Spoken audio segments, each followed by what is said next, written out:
السلام عليكم، مرحبا بكم معايا في قناة مسكينية حرة. كنتمنى ربي تكونوا كلكم بخير وتكونوا على خير. رمضان كريم، الله يدخل عليكم بالصحة والسلامة.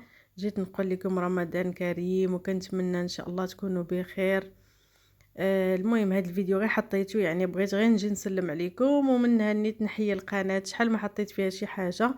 كنتمنى ان شاء الله تكون هذه بداية زوينة، ونتمنى تكونوا بخير وتكونوا على خير وتكونوا كتصوموا هاد الايام مزيان. المهم حنايا الحمد لله الجو زوين، ورمضان صراحة زوين الحمد لله. وهذا اللي كاين. المهم هذا واحد الفيديو كان عندي، قلت علاش لا ما نحطوش ليكم، ومن هنيت نسلم عليكم ونتمنى يا ربي تكونوا بخير وتكونوا على خير. وهذا الشيء اللي كاين. خليكم مع التتمه ديال الفيديو، وتر هنا غنقول لكم بسلامه عليكم والى فيديو اخر ان شاء الله.